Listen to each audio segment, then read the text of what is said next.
Hello मेरे hero वालों, कैसे उम्मीद करते हैं दोस्तों आप अच्छे होंगे। दोस्तों मैंने कुछ दिन पहले किसी चैनल पे एक अच्छा सा वीडियो डाला था जिसमें हम लोग सिखाए थे कि वुड कार्विंग कैसे होती है। उस वीडियो को इतना आप लोगों ने प्यार किया कि फिर आप लोगों ने कमेंट में बताया कि भाई हमको डोर कार्विंग बताओ कि कैसे हम लोग अपने दरवाजा पे कार्विंग कर सकते हैं इस मशीन से। तो जैसा कि आपको पता है ये CNC राउटिंग मशीन है, ये की गजब की मशीनरी है। इसमें क्या होता है कि आपको फटाफट आपका कोई भी कार्विंग आपका जो भी कंप्यूटर पे लोड करते हो वो बना के दे देता है। तो चलिए दोस्तों आज बात करेंगे डोर कार्विंग क्या है और कैसे मात्र 5 मिनट में आप कोई भी डोर बना के रख दोगे, क्योंकि ये आपको नहीं बनाना है, ये मशीनरी को बनाना है। तो ये कमाल की मशीनरी आओ ये इसके बारे में एक्सप्लोर करते हैं। दोस्तों आपको पता होगा कि जब आप शहर में जाते हो तो इस तरीके का डोर आपको मिलता है।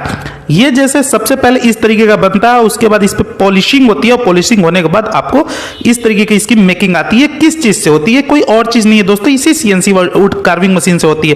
तो आइए दोस्तों आज पता करेंगे कि अलग अलग इस तरीके का कैसे हम लोग कार्विंग करेंगे इस मशीनरी के द्वारा, और आप देख के चौंक जाओगे ही नहीं, आप पूरा भरोसा भी कर लोगे क्योंकि मैं प्रूफ के साथ की मशीनरी आपको एक्सप्लोर करने वाला हूं। सबसे पहले प्रूफिंग देख लो यार, जैसा कि आप देख पा रहे हो कि ये आपका कंप्यूटर का इंटरफेस है, उस पर आपको इस तरीके का आपको कार्विंग करना है। तो यहाँ पे देख पा रहे हो कि जेड कोड में आपको बहुत सारे कोडिंग की हुई है और आपके इंटरफेस पे इस तरीके का जिगजैग आपका दिया हुआ है जो कि डोर पे हम लोग को बनाना है।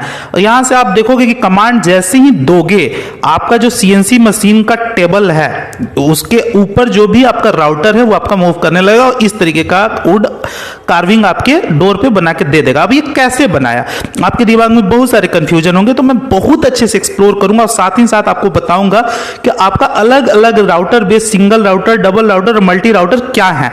तो आगे मैं पूरी अच्छी तरह से एक्सप्लोर करने वाला हूं, साथ ही साथ आपको बताने वाला हूं कि ये कैसे आप कंप्यूटर पे इस प्रोग्रामिंग करना सीखेंगे। और अगर आपको प्रोग्रामिंग आ गया ना दोस्तों तो आप इस तरीके का डोर बनाना चुटकी में सीख जाओगे और कमाल की ये आपको मशीनरी लगेगी। तो आप इस वीडियो को अंत तक देखना और अगर अच्छा लगे तो एक लाइक जरूर से कर देना दोस्तों। तो दोस्तों अब आपके दिमाग में जो स्पाइंडल को लेके बहुत सारे क्वेश्चंस होते हैं, चलिए उसको दूर करते हैं। सबसे पहले ये आप देख लो ATC बोले तो ऑटोमेटिक टूल चेंजर। तो ये 4 टूल ऑटोमेटिक टूल चेंजर है, जहां पे आप देख पा रहे हो कि यहाँ पे 4 स्पाइंडल आपको दिख रहे हैं।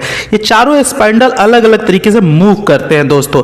और दोस्तों ये बात करें तो यहाँ पे आप देख पा रहे हो कि यही प्रोग्रामिंग आपको जेड कोड पे की हुई है और यहाँ पे आपको जस्ट ओपन किया गया। तो आपको अभी जो मैंने बताया जिगजैग वाला डोर कैसे बनेगा, तो यहाँ पे आपको अभी सामने में आपको बना के दिखाया जाएगा कि आपके सामने, और मिनट गिनना मात्र 5 मिनट में दोस्तों आपको बना के एक गजब का दरवाजा आपके सामने रख देगा। तो जैसा देख रहे हो कि जैसे ही कमांड दिया गया तो पहला स्पाइंडल मूव किया, पहले स्पाइंडल मूव करके इसका जो परिधि है उसको बना दिया। उसके बाद दूसरा स्पाइंडल कमांड कर रहा है और दूसरे स्पाइंडल देख रहे हो कि मूव करना स्टार्ट कर दिया। और यहाँ पे जो उसकी कारीगरी वो कर रहा है, जो स्पाइंडल के अंदर की जो जॉ होती है ना यार, वो अलग अलग डिजाइन की होती है, वो मैं आगे आपको दिखाऊंगा, जिसको आप देख के काफी इंटरेस्ट आएगा आपको। तीसरा आपको देख रहे हो कि यहाँ स्पाइंडल दूर से आप देखो कि यहाँ तीसरा स्पाइंडल मूव ऑन कर रहा है और वैसे ही आपको चौथा स्पाइंडल भी मूव ऑन करेगा। जो जिगजैग करना है वो तीसरा स्पाइंडल कर रहा है, जैसा कि आप देख रहे हो। अब दोस्तों जो ये सीट रखी रहती है वो सीट MDF बोर्ड की होती है। MDF बोले तो medium density fibre board. Medium density fibre board का मतलब ये हुआ कि ये जो प्लाईवुड है उससे ये डेंस होता है और प्लाईवुड से ये कम मतलब चीपर होता है, कम दाम की होती है। बात करें इसकी सरफेस की तो काफी स्मूथ होता है और इसकी स्मूथिंग एज होती है। और बात करें डेंसिटी की और स्ट्रॉन्गर की तो प्लाईवुड से ये काफी स्ट्रॉन्ग भी होता है और डेंस भी होता है।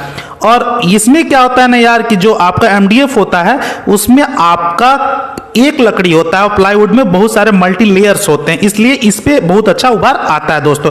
भाई लोग मैंने बोला था ना कि 5 मिनट में आपका दरवाजा बना के रख देगा। तो जैसा देख रहे हो कि जैसा कि आप प्रोग्रामिंग किए थे उस तरीके का ही दरवाजा बन रहा है और इसका फाइनल टच दिया जा रहा है और काफी अच्छा ये मशीनरी वर्क कर रहा है। अब दोस्तों आपके दिमाग में ये होगा कि इसका टूल चेंजर कैसे होता है और जो 4 टूल्स ATC होती है उसके बारे में जो आपका स्पाइंडल होता है तो कैसे होता है। देखो पहली स्पाइंडल ऐसी दिख रही है, दूसरी स्पाइंडल ऐसी दिख रही है और तीसरी स्पाइंडल देखोगे तो उसके अंदर की ग्रूविंग एकदम अलग होती है और प्लस में चौथी स्पाइंडल भी आपका अलग होती है। सब पे कलर कोड अलग अलग होता है दोस्तों अभी आप सबसे इंपॉर्टेंट सेगमेंट देख रहे हैं इस वीडियो का, जिसमें मैं आपको सिखाऊंगा कि सॉफ्टवेयर पे आखिर आप इसको कैसे काम करोगे। तो यहाँ पे देख रहे हो कि आर्टकैम का आपका सॉफ्टवेयर, इसका इंटरफेस कुछ इस तरीके का निकला है और मान लो कि आपको इस तरीके का डिजाइन करना है अपने डोर पे, तो इसका जो विड्थ है और इसका जो हाइट है वो आपके डोर से मैच करेगा नहीं। क्या पता आपको 5 फीट का डोर बनाना हो, 4 फीट का बनाना हो, तो सबसे पहले हम लोग को हाइट एडजस्टमेंट करना होता है। हाइट एडजस्टमेंट करने के लिए आप यहाँ पे मॉडल पे क्लिक करके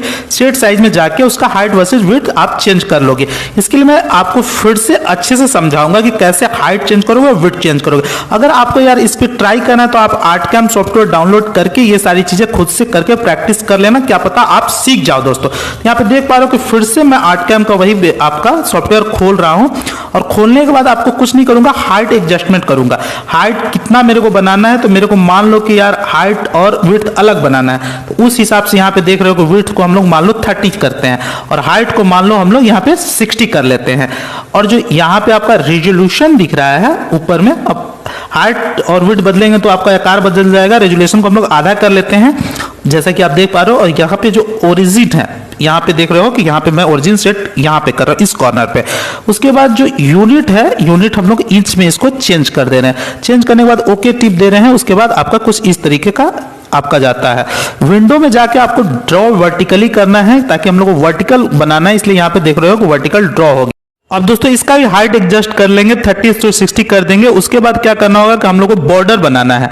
तो जैसा कि आप देख पा रहे हो कि यहाँ के 6 इंच का हमको बॉर्डर बनाना होता है, क्योंकि कोई भी डोर का देखते हो किनारे किनारे बॉर्डर बना रहता है। तो यहाँ पे देख पा रहे हो कि यहाँ पे नीचे में आपको इसको क्लिक करोगे और यहाँ पे ऑफसेट पे आपको 6 इंच डाल के आपको प्रेस करोगे तो इस तरीके का आपका बॉर्डर उभा बन जाएगा दोस्तों। अब इसके बाद हम लोगों को करना क्या है यार कि जब बॉर्डर तो बन गया, अब इसके अंदर जो 3D व्यू है वो देखना है। तो यहाँ पे आप देख पा रहे हो कि मॉडल में जाओगे और यहाँ पे हाइट है और विड्थ आप चेंज करोगे 3D व्यू में, तो यहाँ पे 3D व्यू आपका दिख पाएगा कुछ इस तरीके का। अब इसमें क्या होता है कि हम लोग को फाइल को इंपोर्ट करना है, किस तरीके का डिजाइन है। अब आपका बॉर्डर तो बन गया, उसके बीच में किस तरह का आपका फाइल आना है, तो आप डेस्कटॉप से इंपोर्ट करोगे। इंपोर्ट करने के बाद हाइट विड्थ एडजस्ट करोगे और उसके बाद आप देखोगे कि कुछ इस तरीके का होगा। आप हाइट विड्थ मेंटेन करोगे 3D व्यू की तरह। जैसे यहाँ पे देख रहे हो कि जो हाइट विड्थ इस साइड है वो उस साइड भी है, इसको हम लोग ट्रांसफॉर्म वेक्टर के अंदर देख पा रहे हैं दोस्तों। अब उसके बाद क्या होगा कि जैसे ही आप हाइट विड्थ एडजस्ट करके यहाँ पे आप अप्लाई करोगे तो आप देखोगे कि ये एकदम से बीचों बीच अप्लाई करने के बाद देखो अप्लाई हुआ, एकदम बीचों बीच एडजस्ट हो गया। एडजस्ट किस तरीके का हुआ आप देख लो। और जेड एक्सिस आप इसको 10 mm रखो, ये वाला ऑप्शन इससे फिट हो जाएगा दोस्तों। तो यहाँ पे देख पा रहे हो कि यहाँ पे पेस्ट ऑप्शन पे क्लिक करने के बाद आपको यहाँ पे एकदम से फिट आ गया, उसके अंदर में एकदम से फिट हो गया। अब इस तरीके का इसका 3D व्यू आपको दिख रहा है। आप जिस तरीके का आपको बनाना था उस तरीके का बिल्कुल आपको दिख रहा है। अब जो डोर का जो आउटलाइन होगा दोस्तों उसके बारे में हम लोग बात कर लेते हैं। तो यहाँ पे आप देख पा रहे हो कि डिजाइन में यहाँ पे सिलेक्ट करेंगे और सिलेक्ट करने के बाद इसका आउटलाइन तैयार करेंगे। जैसा कि आप यहाँ पे देख पा रहे हो कि आउटलाइन इसका तैयार हो चुका है। अब बात करने वाले हैं टूल पाथ के बारे में। टूल पाथ क्या होता है यार कि जो डोर लाइन आउटलाइन सिलेक्ट किया जाता है उसका जो वेक्टर टूल में जाना होता है। तो यहाँ पे जैसा कि आप देख पा रहे हो कि यहाँ पे 3D टूल पाथ पे हम लोग क्लिक किए और टूल पाथ में जाके हम लोग और सिलेक्ट वेक्टर टूल में गए और वहां से यहाँ पे आप देख पा रहे हो कि यहाँ पे सिलेक्ट वेक्टर को क्लिक किए और नीचे में यहाँ सिलेक्ट किए।